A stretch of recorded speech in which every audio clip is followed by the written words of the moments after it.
மக்களின் அதிமுகவும் திமுகவும் ரெண்டு பேரும் சேர்ந்து கூட்டணி வச்சு ஆட்சி அமைக்கிறதுன்றது அவங்களுக்கு விருப்பப்பட்டு பண்ணாமல் போனாலும் வேறு வழி இல்லாமல் அவங்க சேர்ந்து பண்ணியிருக்கலாம். காரணம் என்னென்னா, அந்த நாட்டை தற்கொலை கூட்டங்கிட்ட ஒப்படைச்சிடக்கூடாதுங்கிறதுக்காக கூட இருக்கலாம்.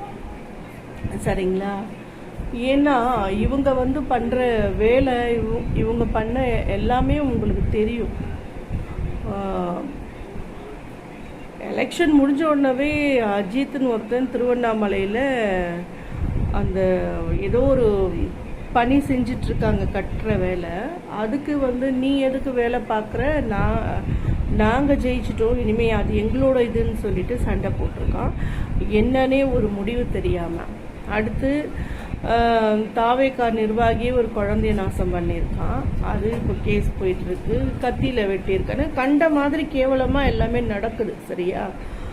அதை விட ரொம்ப கொடுமை என்னென்னா, ஸ்டாலின் சார் போடுற பணத்தை வாங்கிக்கிட்டே ஸ்டாலின் சாரை வரக்கூடாது, விஜய்க்கு பண்ணணும், மாற்ற வேணும். எதுக்கு விஜய் அவ்வளோ நல்லவங்களா இருந்தால் நீங்கள் ஏன் விஜய் தான் வரணும்னு நினைக்கிறீங்க? இத்தனை வருஷம் போராடிட்டு இருக்க, மாற்றம் வரணும். எந்த ஒரு இலவசமும் கொடுக்காத சீமான் இருக்கார்ல, அவருக்கு போட வேண்டியது தானே.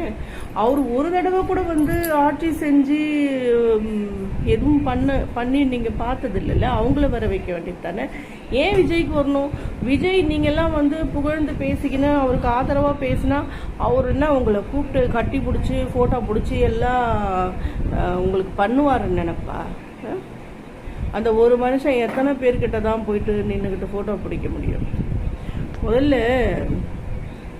என்ன சொல்கிறது, இந்த ரியாலிட்டிக்கு மரியாதை கொடுங்க.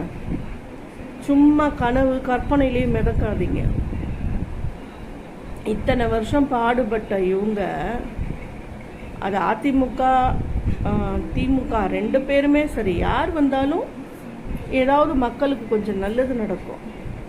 இவன் வந்தா வச்சுக்கோங்க. ஆதவ் பேட்டி எடுக்கிறேன், இதில் பார்க்க மாட்டிங்களா? ஆதவ் நீங்கள் கொடுத்த திட்டங்கள்லாம் எப்போ ஆரம்பிப்பீங்க, இல்லை உடனே ஆரம்பிப்பீங்களா, இல்லை 1 வருஷம் 2 வருஷம் ஆகுமானா, அதை பற்றி அவன் பதிலே சொல்லலை. என்ன அர்த்தம்? அதை செய்யணுங்கிற எண்ணமே இல்லை. நீங்கள் இப்போ யோசிக்காமல் அவங்கள வர வச்சு கடைசியில் ரொம்ப ரொம்ப பெரிய பிரச்சனையில் மாட்டிக்குவீங்கன்னு மூத்த தலைவர்களுக்கு தெரியும். அதனால தான் அவங்க இதை முடிவு எடுத்திருக்காங்க. அதனால 2 பேரும் ஒன்றா சேர்ந்துட்டாங்க, அதனால அப்படியா இப்படியா, இல்லைன்னா ரீஎலெக்ஷன் வைக்க சொல்லுங்கள். அதுலேயும் விஜய் ஜெயிச்சுட்டா இந்த முட்டாள் தற்கொலைங்க ஓட்டு போட்டு ஜெயிக்க வச்சா போட்டோம். அதுங்க தலையெழுத்து நாசமாகணுன்றது தான் ஒன்று.